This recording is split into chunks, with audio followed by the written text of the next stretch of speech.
사도신경으로 우리 신앙을 고백하겠습니다. 전능하사 천지를 만드신 하나님 아버지를 내가 믿사오며 그 외아들 우리 주 예수 그리스도를 믿사오니 이는 성령으로 잉태하사 동정녀 마리아에게 나시고 본디오 빌라도에게 고난을 받으사 십자가에 못 박혀 죽으시고 장사한 지 사흘 만에 죽은 자 가운데서 다시 살아나시며 하늘에 오르사 전능하신 하나님 우편에 앉아 계시다가 저리로서 산자와 죽은 자를 심판하러 오시리라. 성령을 믿사오며 거룩한 공예와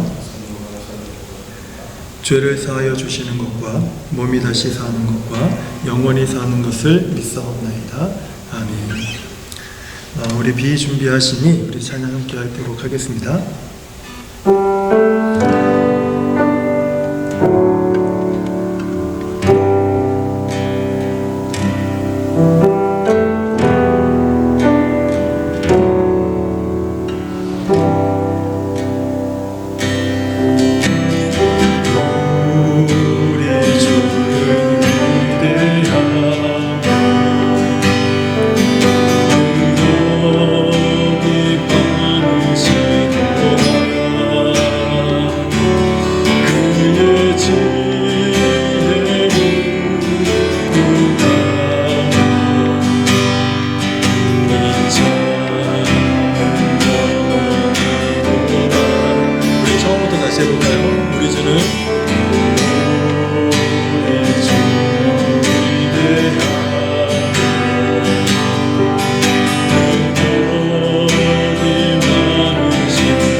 주님의 임재 앞에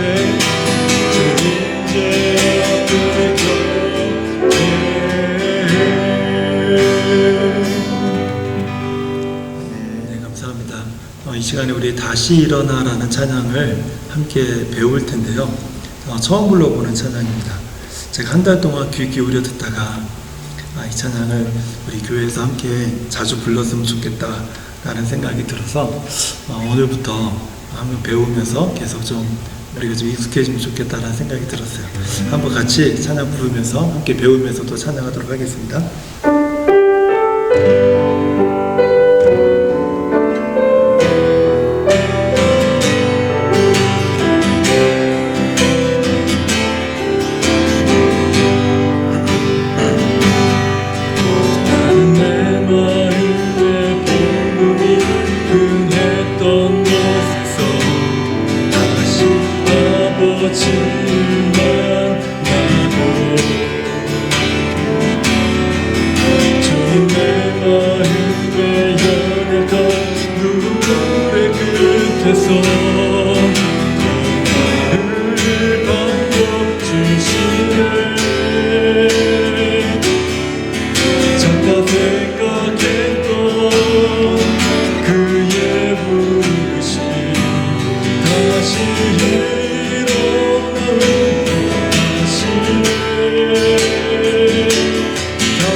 찬양의 가사 앞부분을 보면 나는 내 마음에 복음이 흥했던 곳에서 다시 아버지를 만나고 주님 내 마음에 연약한 눈물의 끝에서 또 나를 반겨주시네. 작다 생각했던 그의 부르심 다시 나를 회복해 하시네. 이제 다시 일어나 주를 예배함이 내 모든 기쁨이 되리라. 그의 기쁨 되어 삶의 모든 순간을 주께 다 내어드리리. 참 가사 한 말이 너무 예쁘지 않습니까? 그리고 어떻게 보면 오늘날 우리들에게 가장 필요한 메시지를 담고 있지 않나 하는 생각이 들어요. 그래서 우리들의 신앙을 다시 되돌아보면서 정말 내 마음에 복음이 흥했던 곳에서 하나님, 내가 주를 다시 만나고 싶습니다. 우리 이 고백을 우리 찬양을 하면서 우리 믿음의 고백을 함께 담았으면 좋겠습니다. 우리 다시 한번 찬양하도록 할게요.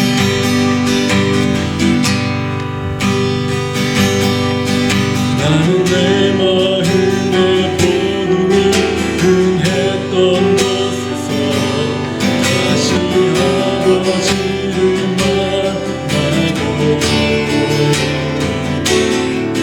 주는 내 마음에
연약한 그들의 끝에서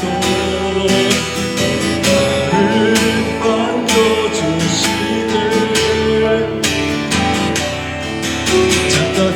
생각했던 그의 부르심 다시 나를 회복해 하시네. 다시 일어나 주를 예배하니 내 모든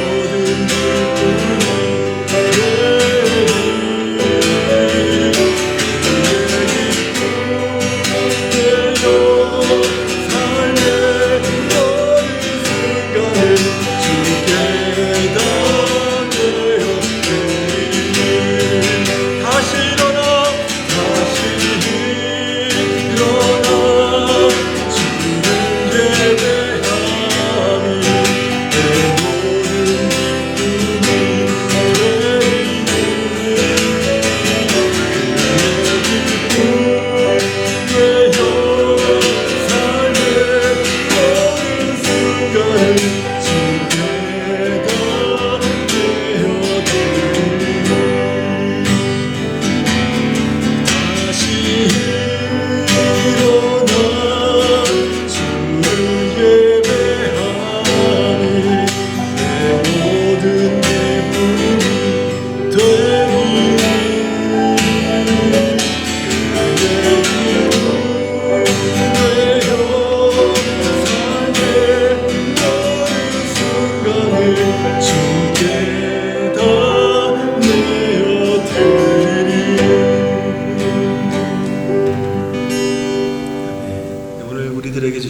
하나님의 말씀은 디모데전서 6장 11절 12절 말씀입니다.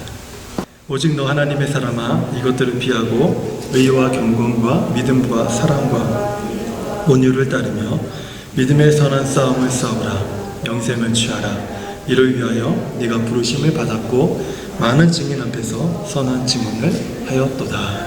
아멘. 저는 지난 수요일부터 기도의 축복을 가로막는 장애물 7가지가 있다고 이렇게 말씀을 드렸죠. 이 중에 4가지는 나와 하나님과의 관계에 해당되는 것이라고 말씀을 드렸습니다.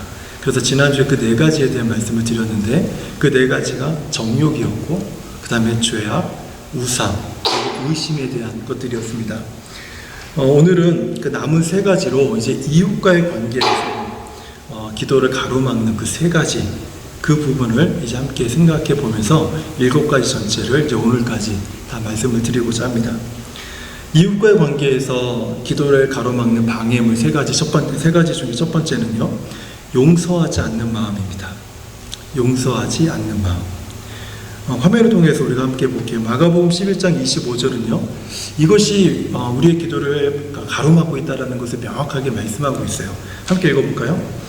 서서 기도할 때에 아무에게나 혐의가 있거든 용서하라. 그리하여야 하늘에 계신 너희 아버지께서도 너희 허물을 사하여 주시리라 하시니라.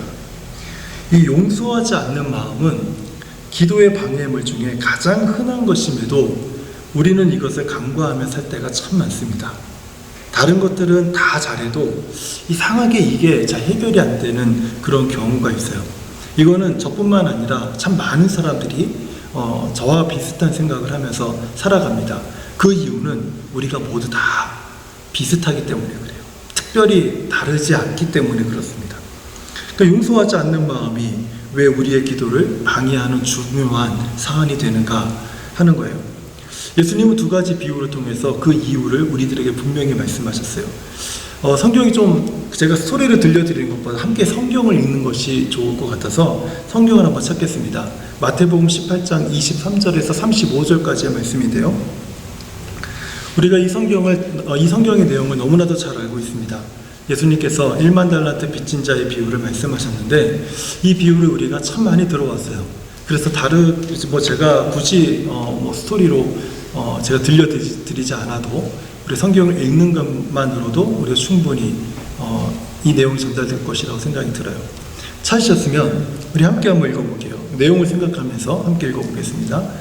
그러므로 천국은 그 종들과 결산하려 하던 어떤 임금과 같으니, 함께 읽을게요. 결산할 때에 1만 달란트 빚진 자 하나를 데려오매 갚을 것이 없는지라. 혹시 안 찾으셨습니까? 네. 마태복음 18장 23절에서 35절이에요. 자, 마태복음 18장 23절부터 35절까지. 이제 찾으셨죠? 네, 그럼 다 같이 읽겠습니다. 그러므로 천국은 그 종들과 결산하려 하던 어떤 임금과 같으니 결산할 때에 1만 달란트 빚진 자 하나를 데려오매 갚을 것이 없는지라.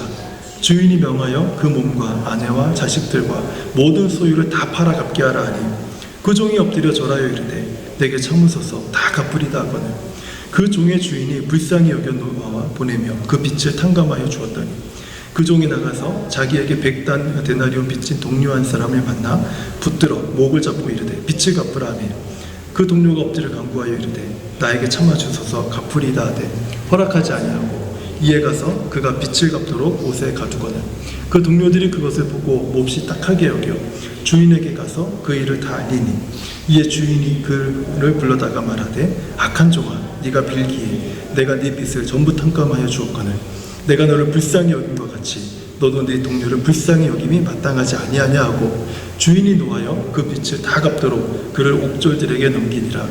너희가 각각 마음으로부터 형제를 용서하지 아니하면 나의 하늘 아버지께서도 너희에게 이와 같이 하시리라. 베드로는 내가 누군가를 용서하는 것을 굉장히 그 성숙한 자의 행동 또는 모습이라고 여겼던 것 같습니다. 그래서 내가 형제를 용서하면 몇 번이나 용서해야겠습니까? 7번이면 되겠습니까? 라는 이 그 고백에서 우리는 그 베드로가 참 그 많은 사람보다 훨씬 더 너그럽고 좋은 사람으로 인정받기를 원했다는 사실을 알게 돼요. 근데 예수님의 대답은 상당히 그 뜻밖의 대답을 하시죠. 7번이 아니라 70번에 7번씩이라도 네 형제를 용서해야 된다라고 말씀을 하세요. 근데 오늘 예수님의 그 관점과 베드로의 생각은 전혀 다른 데 있었어요. 그러니까 우리도 그 형제를 용서하는 그 마음에 있어서 베드로와 같은 입장에서 있을 때가 참 많습니다. 몇 번이면 되겠습니까? 이것이 우리들의 입장이에요. 근데 예수님의 입장은 무엇이냐면 70번에 7번씩입니다. 용서할 기회가 있으면 다 용서하라는 뜻이에요. 어떤 횟수가 중요한 것이 아니라. 그러나 우리는 횟수가 중요해요. 그 횟수를 채우면 내 몫을 다했다, 내 의무를 다했다 라고 생각을 하는 거예요. 오늘 이 말씀에서도 1만 달란트 빚진 자, 그 사람에게 그 임금이 다 갚으라고 했을 때 무엇을 통해서 갚으라고 했습니까? 그가 갖고 있는 모든 소유를 다 팔아서, 그 소유 안에 무엇이 있습니까? 아내가 있고요, 자식들이 있어요. 재산은 둘째치고라도 그 모든 것까지 다 팔아서라도 갚아라. 그런데 그 자신이 진 빚에 근처도 못 갑니다. 그것을 다 팔아도 그것의 근처도 못 가요. 한 10%도 못 갚습니다. 그런데 어떻게 다 갚습니까? 결국은 그냥 감옥에 갇히거나 죽을 수밖에 없는 거예요. 그런데 그런 그 종을 임금이 너그럽게 용서해 줬어요. 그 모든 빚을 탕감해 줬습니다. 그럼에도 불구하고 탕감받은 그 기쁨은 잠시였어요. 자기에게 빚진 100데나리온, 한 1데나리온이 그 한 사람의 일의 노동 임금이라고 하니까요. 그럼 100데나리온이면은 한 1년이면 그래도 갚을 수 있지 않겠습니까? 그런데 그 정도 빚진 사람은 멱살을 붙잡고 용서 못하는, 당장 갚아라. 충분히 좋게 생각하면 이유는 충분합니다. 나도 많이 빚졌기 때문에 그 빚을 조금이라도 더 갚고 싶어서 그 100데나리온을 빨리 받아야 되는 거예요. 그런데 이 말씀에서 중요한 것은 이 종은 다 탕감받았다라는 데 있어요. 탕감받았다. 근데 이 사람은 자기에게 빚진 100데나리온 빚진 사람을 그 빚을 탕감할 수가 없는 거예요. 왜 그럴까요? 나는 용서받아도 되는 사람이고 얘는 용서받으면 안 되는 사람이에요. 사실 이게 더 강합니다. 사실 이게 더 강해요. 우리가 죽을 수밖에 없는 내가 하나님의 은혜로 그저 값없이 용서받았다. 그런데 내가 용서할 수 있는 사람을 용서하지 못했을 때 그럼 어떤 일이 일어나는가? 예수님은 이런 비유를 통해서 하나님은 우리를 용서하신 근거로 나를 대할 수 없다는 뜻이에요. 하나님께서 나를 용서하신 근거가 무엇입니까? 자기 아들의 생명을 내어주신 것이죠. 그렇기 때문에 우리들이 서로 용서해야 될 것에 대해서 해야 될 것에 대해서 예수 끊임없이 말씀하시는데 그 근거가 어딨냐면 무한한 용서를 우리가 받았다라는 거예요. 그런데 그 무한한 용서를 받은 우리가 다른 사람에 대해서 인색할 때 하나님은 우리의 기도에 귀를 닫으신다. 그런 의미로 지금 말씀을 하시는 거예요. 또 다른 예가 하나 있습니다. 누가복음 6장 42절인데요. 너는 네 눈 속에 있는 들보를 보지 못하면서 어찌하여 형제에게 말하기를 형제여 나로 네 눈 속에 있는 티를 빼게 하라 할 수 있느냐. 외식하는 자여 먼저 내 눈 속에서 들보를 빼라. 그 후에야 네가 밝히 보고 형제의 눈 속에 있는 티를 빼리라. 항상 예수님의 관점은 어디에 있냐면 나에게 있습니다. 예수님은 항상 자신을 살피는 것에 대해서 항상 얘기하시는데 우리는 우리의 관심은 어디에 있냐면 다른 사람에게 있어요. 그러니까 내 안에 있는 들보를 내가 보지 못하는 거예요. 내 안에 있는 들보를. 많은 사람들이 자기 안에 있는 들보를 보지 못하고 다른 사람의 눈에 있는 티를 보면서 자꾸 무엇을 생각하냐면 저 사람은 저래서 안 되는 거예요. 저 사람은 저래서 안 되는 거예요. 그 생각이 계속 밀려오니까 그것을 용납할 수가 없는 거예요. 그런데 내가 안 되는 이유가 그 사람보다 내 안에 더 크게 있다는 것을 우리가 깨닫는다면 그러면 그 사람이 나보다 더 잘 될 수 있다는 사실을 인정하게 돼요. 그러면서 그 사람에 대한 너그러운 마음이 생겨나기 시작을 하는 거예요. 그러니까 용서하지 못하는 이유가 어디 있습니까? 나는 그 사람이 내게 큰 잘못을 했다. 와서 엎드려 빌지 않는 이상에는 내가 용서하지 않는다. 이 전제가 항상 있어요. 이 전제가 항상 있다는 거죠. 하지만 하나님은 다른 사람보다 나의 죄악을 살피시는 분입니다. 그래서 내가 누구보다 낫다. 또는 너나 잘해라. 라는 태도를 기뻐하지 않으세요. 항상 먼저 자신을 살피기를 원하시는 거예요. 우리가 먼저 자신을 살핀다면 그러면 비로소 우리는 용서할 수 있는 마음을 갖게 됩니다. 근데 나를 살피지 못하니까 다른 사람을 용서하기가 참 어려워지는 거예요. 어려워지는 거예요. 여러분, 우리의 기도가 방해받는 것이 다른 사람을 용서하지 않는 마음이라면 이것은 굉장히 중요한 거 아니겠습니까? 특히 이웃과의 관계 속에서 이웃이라면요, 이따 두 번째로 나오지만 우리 한 가족, 그 가정 안에 있는 우리의 가족 구성원들도 그 안에 포함이 돼요.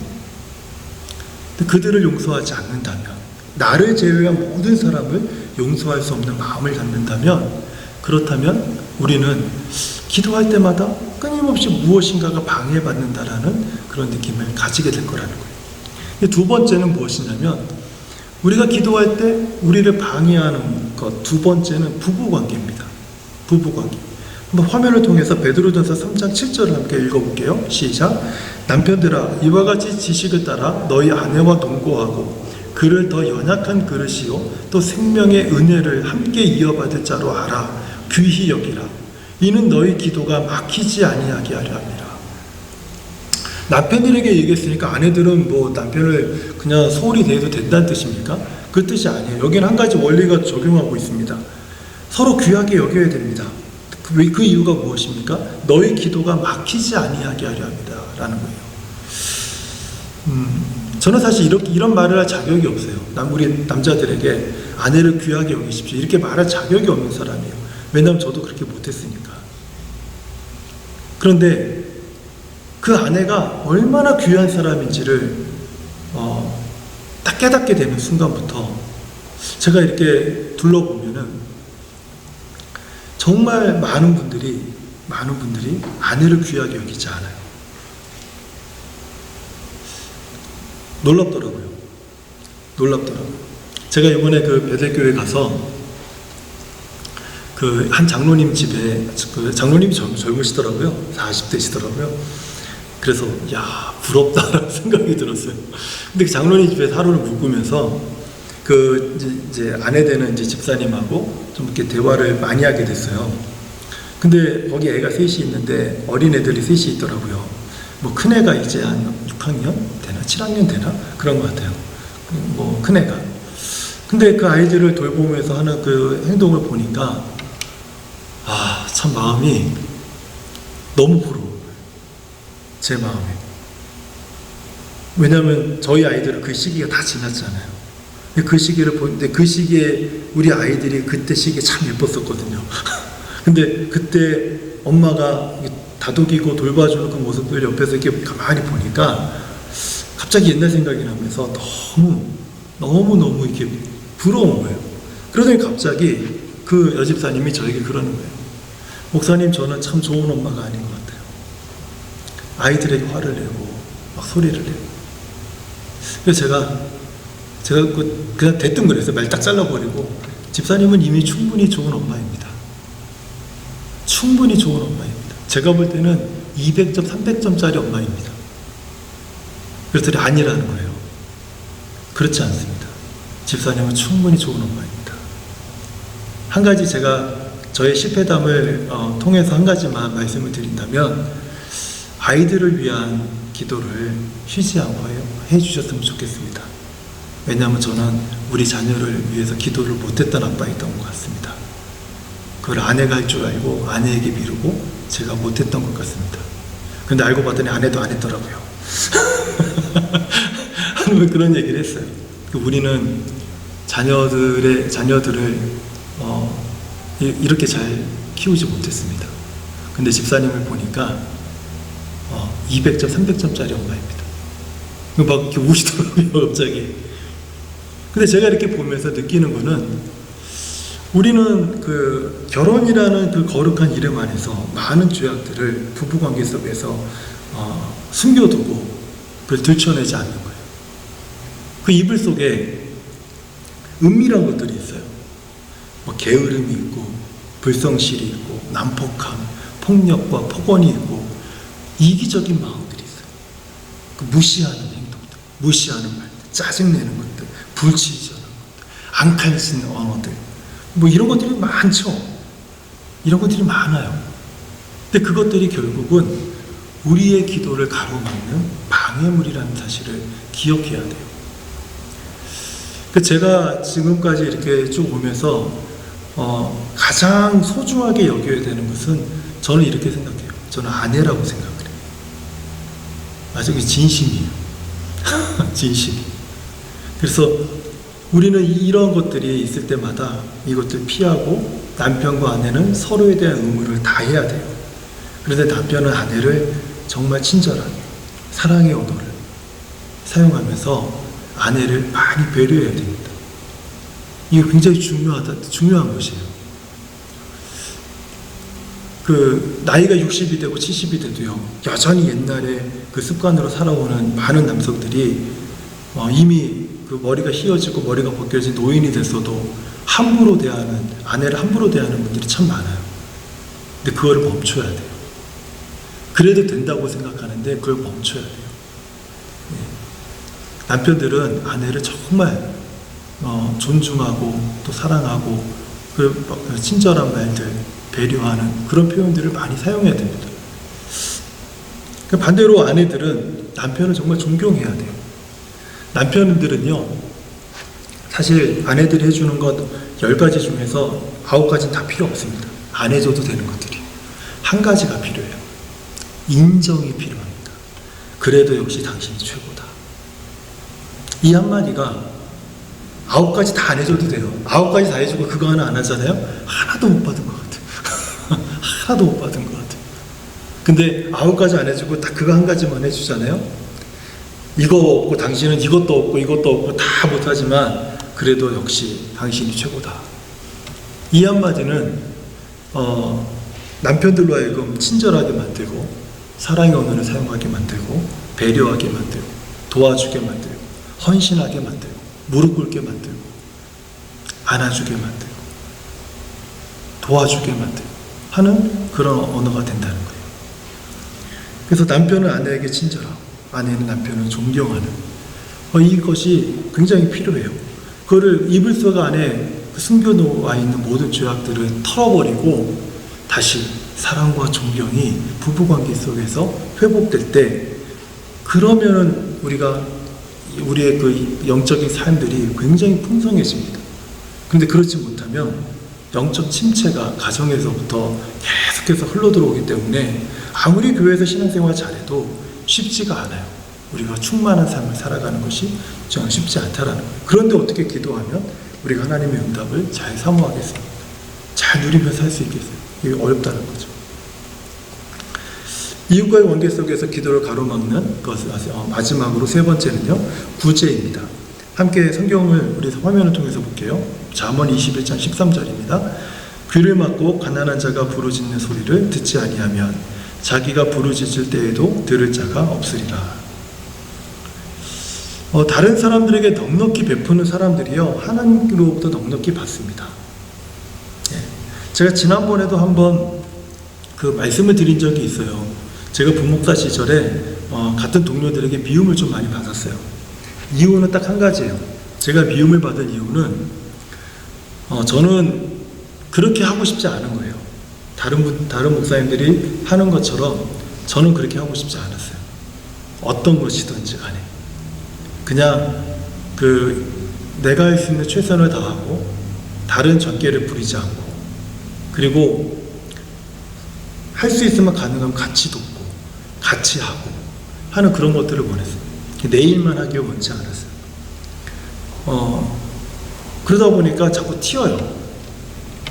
그리고 그렇게 하니까 저를 부리는 사람은 일을 열심히 하면 좋아하죠. 일 열심히 하는 사람, 일 잘하고 열심히 하는 사람 싫어할 상관이 사람이 어디 있겠어요. 그러니까 담임 목사님의 사랑을 받기 시작을 했어요. 그래서 같이 다니는 시간이 많아졌어요. 그러니까 이제 샘을 내요. 그리고 관계들이 안 좋아요. 저랑 관계가 안 좋아요. 저도 싫어요. 그런데 담임 목사님과 같이 다닐 때마다 저는 이런 말을 했어요. 목사님, 그래도 거의 사택동이 있었는데, 목사님 사택동이 있었는데, 어떤 한 목사님은 애가 넷이고 어떤 목사님은 애가 하나고 둘이고 이렇게 차이가 있어요. 근데 맨 위층이 제일 넓거든요, 집이. 집이 제일 넓어요. 그런데 거길 누가 가느냐가 제일 관심이 많아요, 사람들은. 근데 그 목사님이 저에게 물어보길래 제가 이런 말을 했어요. 그래도 거기는 애가 많은 집이 가야 되지 않습니까? 네, 저희는 애가 둘이라 그냥 방 둘만 있으면 됩니다. 아직도 어리고. 그리고 그 누구네는 어떻고 근데 애가 가장 많은 그 목사님이 거기를 써야 되지 않습니까? 애가 넷이나 있는데 어떻게 방 2개 있는 데서 쓸 수 있습니까? 또 어떤 문제가 생기면 그 목사님이 이런 문제가 있는데 어떻게든 도와줘야 되지 않겠습니까? 또 어떤 부분이 있으면 그래도 뭐 변호를 해주고 변명해주고. 근데 둘이 관계는 안 좋아요. 계속 이 사람 저 사람과 관계는 안 좋지만 뒤에서 항상 그 목사님에게 저는 항상 그분들을 위하는 말을 해줬는데 항상 제게 손해가 오더라고요. 손해가 와요. 그래서 어느 날은 좀 답답하긴 했어요. 그러던 어느 날 제가 너무 힘들 때, 이제 너무 힘들 때, 죽을 것 같을 때, 그때 하나님 앞에 이런 원망을 했어요. 하나님, 저는 그래도 그렇게 서로 으르렁거려도 뒤에 가서는 그 사람들의 칭찬하는 말, 좋은 말, 계속 그런 말을 해줬고, 전 또 들리거든요. 그 사람들이 가면 저를 막 편애하는, 저기 폄하하는 말, 저를 모함하는 말 하는 것들 제가 다 들었거든요. 그래도 저는 가서 그들을 위해서 좋은 말, 그리고 위하는 말들, 배려하는 말들, 그런 말들 하면서 지금까지 이렇게 왔는데 왜 지금 하나님 이 시간에, 이 기간에 저는 이렇게 힘들어야 됩니까? 그 사람들은 그렇게 하면서 어떻게 보면 많은 것들을 얻어서 다 갖고 저는 지금도 하나도 없는데 근데 지금 이렇게까지 힘들어야 되겠습니까? 하는 그런 순간이 있었어요. 근데 그때 정말 아무것도 없고 하나님의 도움이 아니면 도저히 살 수 없는 그 시간이 됐을 때 그때 하나님이 주시기 시작하는데 하나님이 주시는 것들이 상상을 초월하더라고요. 그때 제가 생각해도 이거는 사람이 주는 게 아니에요. 사람이 주는 건 한계를 이만큼 있는데 하나님이 주는 건 한계를 뛰어넘더라고요. 제가 생각하는. 그래서 하나님이 그 당시 제가 필요했던 모든 물질에 막 한 10배, 20배를 막 부어주시는데 마치 잘 봐라. 그런 마음으로 부어주신 것 같아요. 그러니까 우리가 누군가에게 베푸는 마음들을 가질 때 그 당시에는 하나님이 그것을 보시고 나를 채워준다라는 거는 전 경험 못한 것 같아요. 그런데 정작 그 이후에 내가 무엇인가 정말 간절히 필요한 상황이 됐을 때 내 힘으로 그리고 옆에 있는 사람들의 도움으로는 도저히 이것을 해결할 수 없는 그런 상황이 됐을 때 하나님이 넘치도록 채워주시는 그것을 경험하면서 하나님께서는 내게 꼭 필요할 때는 하나님 넘치도록 채워주시는구나. 이것을 바로 예수님께서 우리들에게 가르쳐 주시는 거예요. 누가복음 6장 38절에 보면요. 주라 그리하면 너희에게 줄 것이니 곧 후이되어 누르고 흔들어 넘치도록 하여 너희에게 안겨주리라. 너희가 헤아리는 그 헤아림으로 너희도 헤아림을 도로 받을 것입니다. 그 당시에는 그런 것들을 받지 못했다 할지라도 내가 헤아리는 그 헤아림으로 다른 사람이 나를 헤아려주는 순간들을 경험하게 되고 내가 그들에게 베푸는 것 이상으로 하나님이 눌러서 흔들어 넘치도록 부으시는 그 하나님의 공급하심을 경험하도록 하게 하신다는 거예요. 근데 언제 이렇게 하는? 언제 이것이 되어지느냐?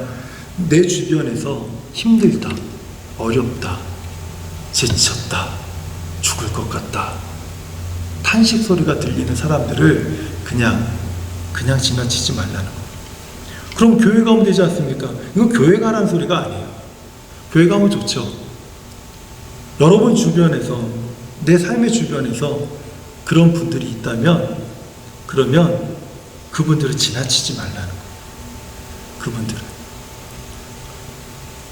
예수님께서 우리의 간절한 필요에도 하나님의 공급하심을 우리가 응답으로 경험하지 못하는 이유가 무엇이냐? 예수님의 말씀 그대로 제가 제 말로 바꾸면 인색하기 때문이다. 많은 분들이 이민을 와서 이민 오신 분들 중에서 많은 분들이 제게 이런 말을 했어요. 목사님 여기는요 10불 하나 쓰는데 손이 벌벌벌 떨리는 사람들이 있어요. 제가 그 말 듣고 깜짝 놀랐어요. 최소한 나보다 많은 사람들이 그 10불 가지고 벌벌 떠는 모습을 제가 후에 보면서 나는 저렇게 살면 안 되겠다. 100불 하나 쓰는 것 가지고 팔팔 떠는 사람들을 봤어요. 근데 그 사람들은 저보다 훨씬 더 많은 것을 가지고 있어요. 근데 그것을 쉽게 쓰지 못해요. 낭비하라는 뜻이 아니죠. 낭비하는 뜻이 아니에요. 10불, 100불, 1000불이 문제가 아니라 내 주변에서 들리는 탄식의 소리들, 힘들고 어렵고 지쳐가고 있는 내 주변의 이웃 사람들을 보면서 그들을 그냥 지나치지 말고 말로 때우지 말고 팔을 걷어붙이고 찾아가. 물질이 필요하면 그것을 주고 내가 줄 수 있는 만큼 우리가 그러한 인색함을 없애고 우리가 정말 많은 사람들에게 그리스도의 풍성함들을 함께 나눌 수 있는 그 마음들을 가진다면, 그렇다면 하나님께서 이러한 축복을 우리가 기도할 때 이러한 축복을 우리에게 주신다는 거예요. 빌립보 교회, 제가 빌립보 강의를 한번 하지 않았습니까? 근데 빌립보 교회는 사도 바울에게 기쁨이 되는 교회고 성도들이었습니다. 그 이유가 무엇입니까? 바울이 사역하는 데 있어서 고린도 교회, 우리 새벽에 지금 고린도 교회, 고린도 전후서를 계속 보고 있었잖아요. 근데 고린도후서 거의 끝나가고 있는데, 고린도 교회에 대해서 사도 바울이 이런 말을 해요. 내가 너희들에게 그 후원을 해달라고 한 적이 있냐? 내가 너희들의 물질을 내가 뺏은 적이 있냐? 달라고 한 적이 있냐? 손을 내민 적이 있냐? 다 다른 쪽에서 나를 후원하고 내가 너희에게 손을 내밀지 않았다. 그 이유는 내가 너희를 얻고자 합니다. 그런 교회도 있어요. 그렇게 생명을 다해 섬기는 교회라 할지라도 고린도 교회는 바울에게 인색한 교회였습니다.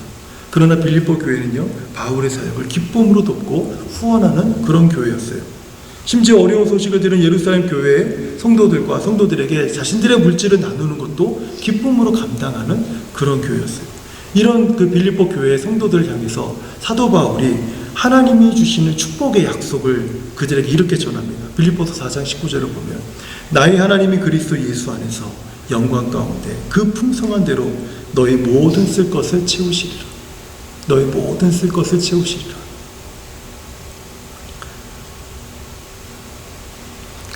여러분, 이 영광스러운 약속은요, 빌립보 교회에 주어졌고요. 그리고 영광의 약속은 그들을 풍성하게 만들었습니다.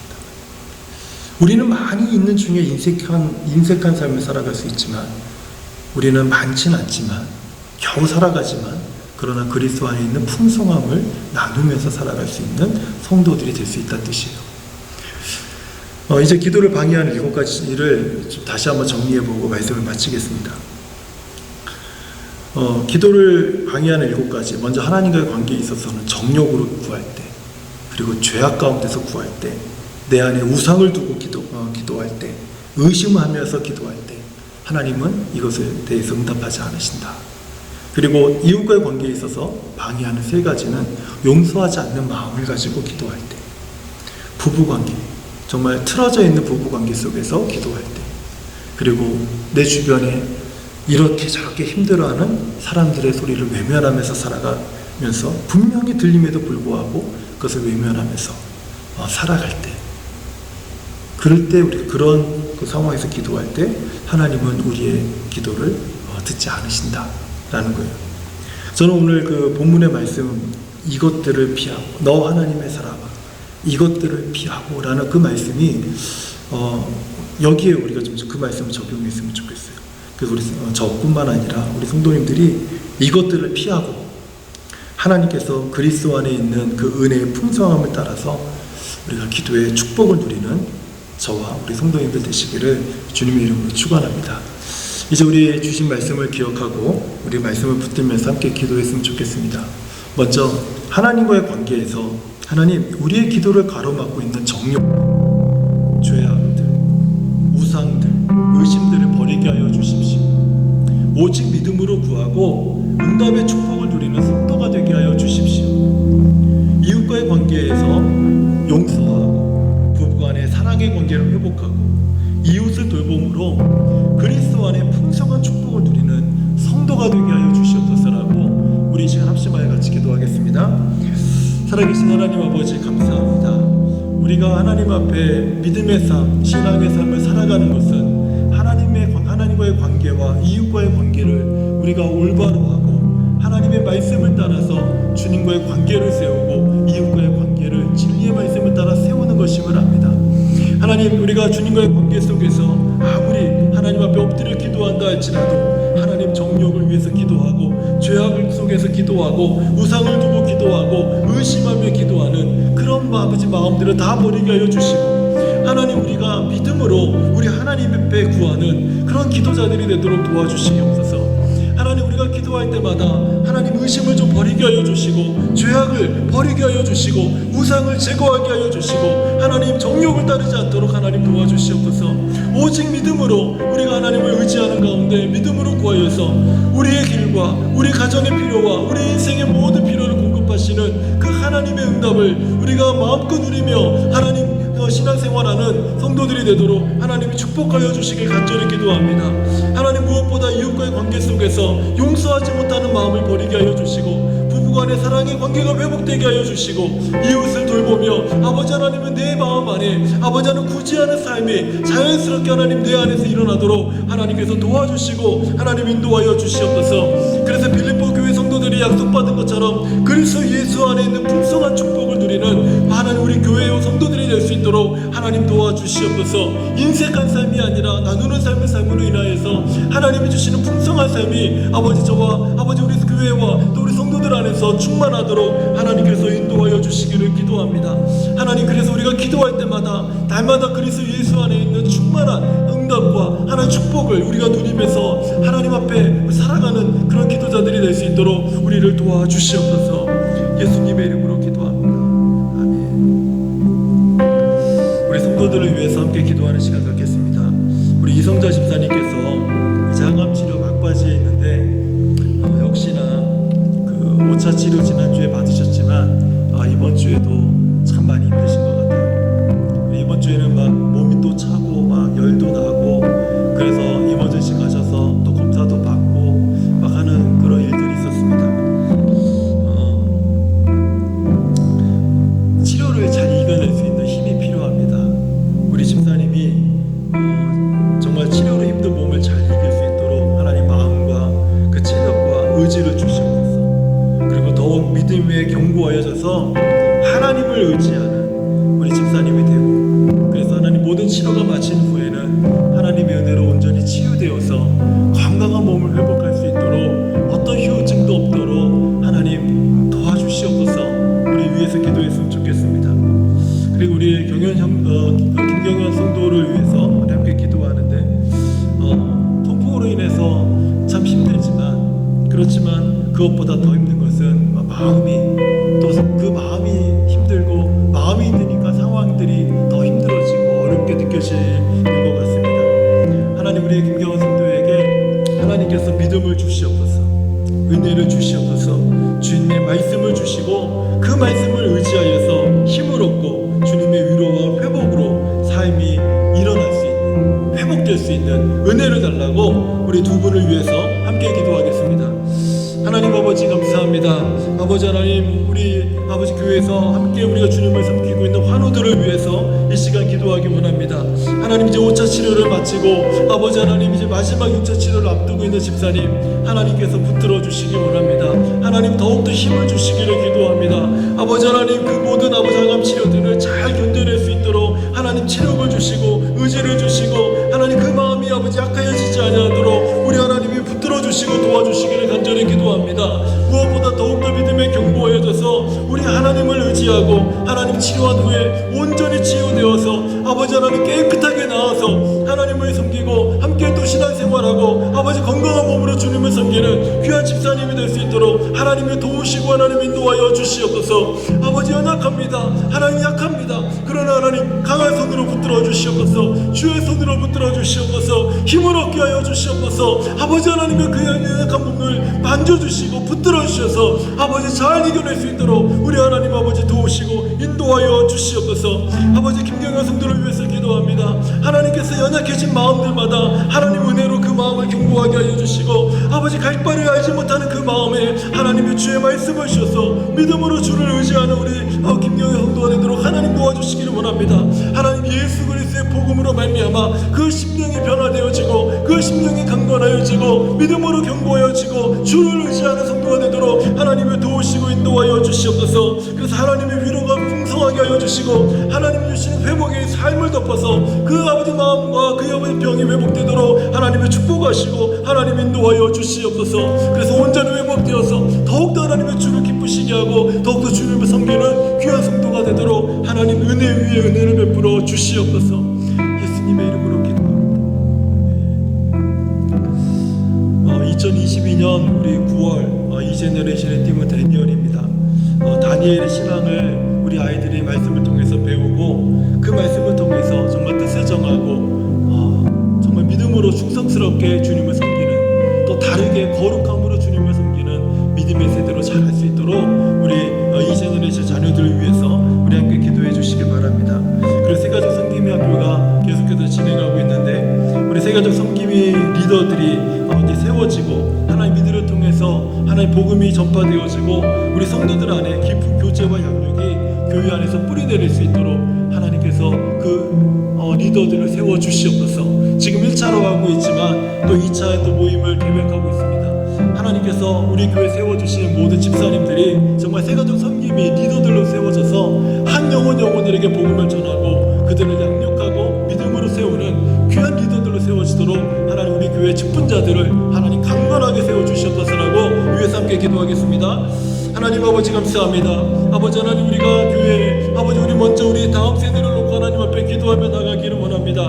아버지 하나님 이 제너레이션 우리 모든 아버지 다음 세대들이 하나님 이 9월달에 듣고 있는 다니엘의 말씀을 통하여서 아버지 우리 자녀들이 정말 뜻을 정한 다니엘처럼 다르게 사는 다니엘처럼 믿음의 세대로 하는 자랄 수 있도록 하나님 아버지 도와주시옵소서.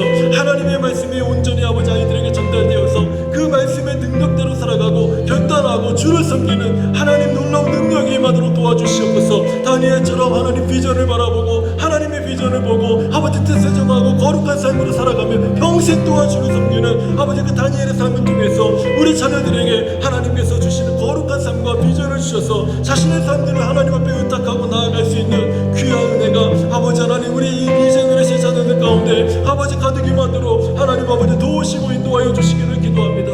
하나님 교회가 세가족 섬김 학교를 통해서 아버지 세가족 섬김 리더들을 아버지 하나님이 세우고 있습니다. 하나님 이를 통해서 아버지 복음의 전파와 성도의 깊은 교제와 양육들이 아버지 교회 안에서 뿌리 내려지도록 하나님 아버지 도와주시고 우리 교회 집사님들이 아버지 하나님의 리더들로 세워져서 아버지 하나님의 교회에 찾아난 심령들에게 복음을 전하는 사람들이 되게 하여 주시고 그들을 양육하는 리더들이 되게 하여 주시고 함께 믿음 안에서 교제하는 아버지 하나님 성숙한 자들이 될 수 있도록 하나님 도와주시옵소서. 그래서 아버지 교회 세워진 모든 리더들을 통해서 교회가 더욱더 성장하고 성숙하며 우리 하나님의 말씀과 은혜 속에 강건하여지는 하나님의 교회가 되도록 하나님의 축복하시고 하나님 아버지 인도하여 주시옵소서. 아버지 하나님 세가족 만남이 이루어지고 있습니다. 아버지 하나님 계속해서 그 만남을 통해서 우리 하나님이 부어주시는 놀라운 은혜가 하나님 아버지 그 만남 속에서 충만하게 부어지도록 하나님 도와주시옵소서. 예수님의 이름으로 기도합니다. 아멘. 우리 교회 부흥을 위해서 함께 기도했으면 좋겠습니다. 어저께 이제 세가족 만남을 우리 조정민 집사님하고 함께 하여 있는데 집사님의 말씀을 들으면서 참 마음이 감동이 되는 것이 있었습니다. 지난번에 그 다니엘의 말씀을 통해서 그 두 아들이 뜻을 정하고 하나님의 비전을 바라보면서 살아가는 다니엘의 말씀을 들으면서 자신들이 어떻게 살아야 되는가 함께 뜻을 정하면서 새벽 예배에 나오기로 결정하고 그리고 또 다른 어떤 여러 가지 유익들이 있는데 그것들을 포기하고 우리가 주님을 섬기는 일에 우리가 나아가야 되지 않겠냐라고 하는 그런 이야기들 나눴다고 합니다. 세가족 만남을 통해서 이제 앞으로 우리 또 민경자매 또 박승 성도님도 우리 함께하게 될 텐데 하나님 그 시간들을 통해서 정말 그들의 마음속에 우리가 나누는 모든 교제를 통해서 복음이 심겨지도록 하나님 도와주십시오라고 우리 함께 기도했으면 좋겠습니다.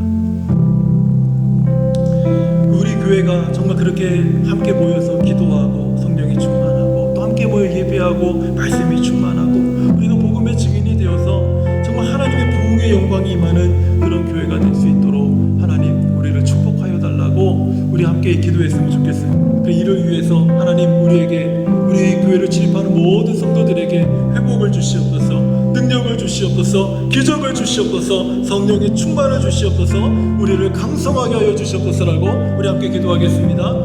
하나님 아버지 감사합니다. 아버지 하나님, 우리 교회가 정말 주의 말씀 가운데 세워져서 온전히 하나님을 의지하고 하나님의 말씀을 따르는 그런 하나님의 교회가 되기를 원합니다.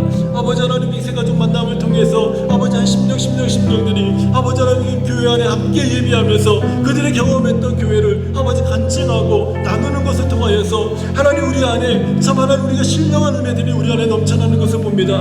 하나님, 더욱더 하나님 우리 에베레스트 교회가 기도함으로 인해서 성령이 충만하도록 도와주시옵소서. 우리가 함께 예배함으로 말씀이 왕성해지도록 하나님 도와주시옵소서. 우리가 복음의 증인이 될 수 있도록 하나님 도와주시고 하나님의 부흥의 영광이 교회 안에 충만하여서 아버지 하나님, 우리 교회 안에 역사하시는 하나님의 능력이 아버지 우리 안에 각 심령들 가운데 충만하게 임하도록 도와주시옵소서. 하나님 아버지, 교회를 출입하는 모든 심령들에게 회복을 주시기를 기도합니다. 아버지 하나님의 주일 예배에 나와 하나님을 예배하고 하나님을 찾고 아버지 성도들을 만나고 교제하는 모든 심령들 가운데 아버지 하나님이 하나님의 회복이 임하게 하여 주시고 하나님의 능력이 임하게 하여 주시고 하나님의 기적을 보게 하여 주시고 성령의 충만함을 맛보게 하여 주옵시고 하나님 강성해지는 하나님의 교회가 되도록 하나님 우리를 축복하시고 인도하여 주시옵소서. 한 심령들이 아버지 교회로 출입하는 모든 심령들이 아버지 하나님 그저 왔다 돌아가지 않게 하여 주시고 늘 하나님의 임재와 하나님의 돌보심 속에 거하도록 하나님의 도우시고 하나님 인도하여 주시길 간절히 기도합니다. 우리 하나님 우리가 간절히 기도할 때에 우리 안에 아버지 여러 가지 아버지 하나님 기뻐하지 않는 마음들을 제어하여 주시고 우리가 하나님의 기뻐하신 뜻을 따라 기도할 때마다 하나님의 놀라운 은혜와 축복이 우리 안에 충만하도록 하나님께서 축복하시고 인도하여 주시옵소서. 살아계신 하나님 아버지, 우리 에베네셀 교회와 성도님들이 정말 하나님의 부흥과 그 영광을 경험하는 성도의 교회가 되도록 축복하여 주시옵소서. 정말 출입하는 모든 성도들이 어린아이부터 어른까지 회복을 경험하고 능력을 경험하고 기적을 맛보고 성령의 충만함을 입어 강성해지는 하나님의 교회, 하나님의 성도들이 될 수 있도록 우리를 축복하여 주시옵소서. 예수님의 이름으로 기도합니다. 아멘. 우리 찬송가 488장 우리 찬양하겠습니다.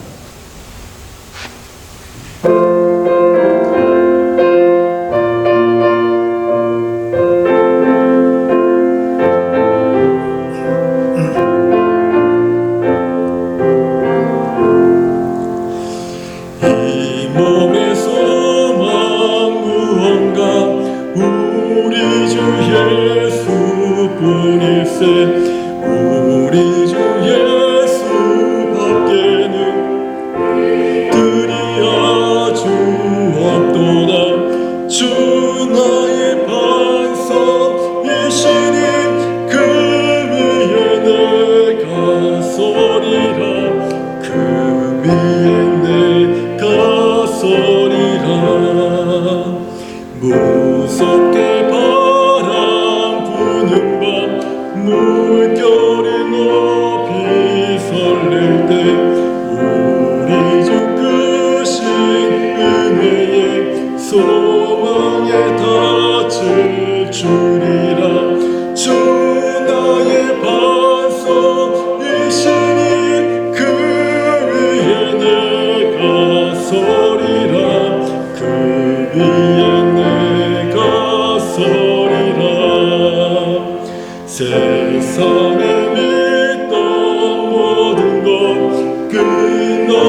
우리는 십자가에서 우리의 모든 죄를 짊어지시고 피 흘려 죽으신 예수 그리스도의 은혜와 하나님의 다함이 없는 사랑과 성령님의 역사하심이 우리의 기도를 방해하는 7가지 그 모든 것들을 버리고 또 피하고 오직 하나님께서 받으신 만한 믿음의 모습으로 온전한 신앙의 모습으로 하나님 앞에 기도함으로 빌립보 교회 성도들과 같이 그리스도 안에 있는 풍성한 은혜를 누리며 살아가길 소망합니다. 그 응답의 축복이 우리의 것이 되길 소망합니다. 고백하는 우리 사랑하는 모든 성도들 머리 위에와 가정과 그리고 사업과 일터와 스라의 모든 자녀와 에베네셀 교회 위에 이제로부터 영원토록 함께 계실지어다. 아멘.